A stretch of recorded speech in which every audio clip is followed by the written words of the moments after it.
Niat mau enak-enak malah jadi rusak. Ini cerita nyata tahun 1995-an. Sebelumnya, saya mau disclaimer dulu kalau cerita ini berbau 18 plus ya. Buat yang di bawah umur mending skip aja. Jadi cerita ini bermula saat Wawan gabut gara-gara dia liburan panjang semester dan gak pulang ke kampung halamannya di Bekasi. Akhirnya dia berencana buat jalan-jalan malam di kota Bandung. Dia ngekos di salah satu wilayah yang gak jauh dari kampusnya di Jatinangor. Main jalan-jalan kulineran malam di Bandung enak kali ya. Dompet aman lah, lumayan dari bantu-bantu skripsi kakak angkatan. Benak Wawan pada saat itu. Wawan pun bersiap, jam 4 sore sudah mandi, plus mandiin juga kuda besi alias motor kesayangannya. Wawan memang menyiapkan rencana ini dari jauh-jauh hari. Karena dia belum bisa pulang ke Bekasi, keluarganya sedang menengok saudaranya yang sakit di Jawa Timur. Selama dia kuliah di Jatinangor, memang jarang ada kesempatan untuk jalan-jalan ke Bandung, apalagi untuk dapat suasana di malam hari. Wawan sengaja tidak makan karena berencana mencoba kuliner di Bandung nanti. Jam sudah menunjukkan pukul 6:30 malam. Wawan pun memulai petualangannya berangkat ke kota Bandung dari Jatinangor. Tujuan utamanya adalah menemukan kuliner untuk makan malam di awal perjalanannya ini. Sampailah dia di Simpang 5. Wah, ada sate kambing juga. Ini kayaknya anak kampus sering sebutin nih. Cocok nih buat destinasi pertama, ujar Wawan dalam hati. Setelah beres makan, Wawan pun melihat jam tangan menunjukkan pukul 10 malam lebih. Cabut nyari tempat lain sambil muter-muter Bandung malam hari, ujar Wawan. Dia pun mengelilingi Bandung mulai dari Jalan Asia Afrika, alun-alun, Jalan Otista, belok ke Tegalega, dan masuk ke kawasan Dewi Sartika. Wawan pun melihat banyak gadis-gadis muda, bahkan sampai yang berumur, sedang berdiri di pinggir jalan dengan pakaian yang terbuka. Gila, gak dingin apa tuh pada pakai baju begitu? Pendek banget. Ya, tapi namanya cewek Bandung kan terkenal cantik-cantik, gumam Wawan sambil cengar-cengir sendiri. Ya, kawasan ini memang sering disebut zona merah prostitusi jalanan kota Bandung. Banyak sekali terpampang dengan bebas perempuan yang masih tergolong muda sampai yang sudah berumur memakai baju yang nyaris membuka semua badannya. Wawan pun penasaran dengan pemandangan yang ia lihat. Ia pun memutuskan untuk menelusuri ruas jalan yang banyak dijanjikan wanita sebagai etalase dagangannya. Wawan memperhatikan satu demi satu wanita itu. Idih, sayang banget, cantik-cantik. Padahal kalau jadi pacar gue, bakal gue taruh di lemari. Canda Wawan kepada dirinya sendiri. Sampailah dia di kuliner kedua yang banyak diobrolin sama teman-teman kampus. Perkedel, ya adalah perkedel yang terkenal di Bandung yang beroperasi hanya pada malam hari. Ya betul, makanan yang berbahan baku kentang ini tersedia di kuliner Bandung hanya pada malam hari.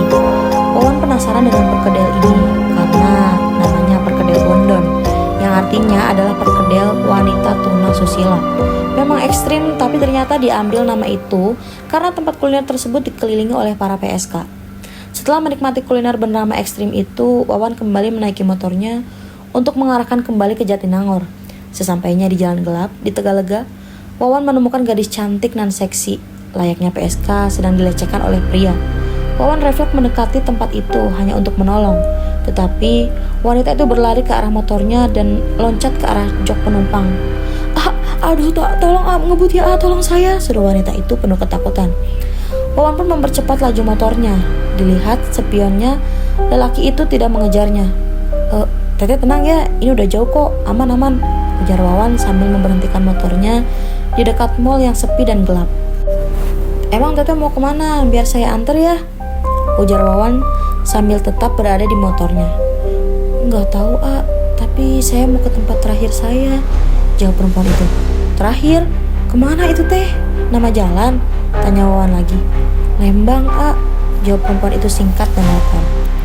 Wawan pun mengarahkan motornya ke arah Lembang. Walau masih bingung dengan jawaban perempuan itu, ia sempat melihat jam sudah menunjukkan pukul 2 pagi. Di tengah perjalanan wanita itu berkata, mau antar saya ke tempat itu? Boleh teh, jawab Wawan. Jawaban itu menimbulkan banyak pertanyaan di dalam kepala Wawan. Tapi ia tetap melanjutkan perjalanannya menuju Lembang. Tak lama mereka pun sampai di salah satu bangunan dan perempuan itu pun berkata, "Di sini aja, masukin aja motornya," ujar perempuan itu. "Loh, teh, motel ya? Maaf teh, tapi," jawab Wawan. "Udah gak apa-apa, masuk aja," potong perempuan itu lagi. Wawan pun memarkirkan motornya di parkiran motel itu. dan digandeng oleh perempuan itu seakan dituntun masuk ke sebuah kamar. Wawan bingung, tegang, dan bulu kuduknya naik karena suasana motel sangat mencekam, sunyi, dan sepi. Ketika pintu kamar dibuka, Wawan melihat sekitarnya. Tempat tidur sederhana dengan spray putih yang tidak terlalu bersih. Terdengar tetesan air dari kamar mandi yang sumpek dan sangat bau amis. Perempuan itu mendorong Wawan ke atas tempat tidur. Wawan gugup dan tidak tahu harus melakukan apa. Di sini tempat saya. Jangan pergi ya, saya ke kamar mandi dulu, kata perempuan itu dengan datar, sembari mengelus pipi Wawan dan membuka sepatunya. Wawan merasakan tangan perempuan itu begitu dingin. Wawan merasa darahnya habis, lemas, dan tidak bisa melawan apa-apa. Perempuan itu mendorong Wawan untuk tidur di kasur itu, sedangkan perempuan itu masuk ke kamar mandi tapi tidak menutup pintunya. Tiba-tiba ada suara yang sangat mengerikan. Ada jeritan suara wanita yang seperti disiksa di kamar mandi. Dilanjut dengan suara wanita yang seperti sedang dicekik, aroma amis yang sangat menusuk hidung. Wawan semakin lemas, keringat dingin keluar dari sekujur tubuhnya.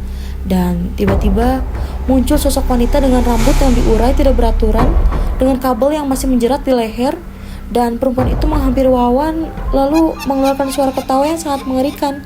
Wawan terdiam di posisi itu tanpa bisa berbuat banyak.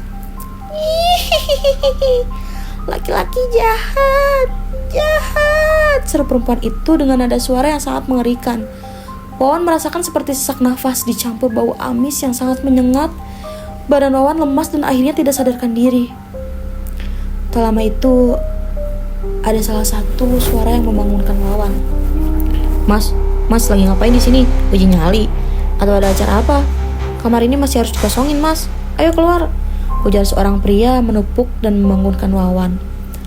Wawan kaget dengan suasana kamar yang sangat acak-acakan dan tidak seperti awal dia lihat. Ternyata pria itu tidak sendiri. Ada beberapa orang yang menemaninya untuk membangunkan Wawan di kamar itu. Wawan pun berdiri dan berjalan pelan dituntun oleh orang-orang itu. Ia melihat di luar pintu kamar ada garis polisi yang membentang.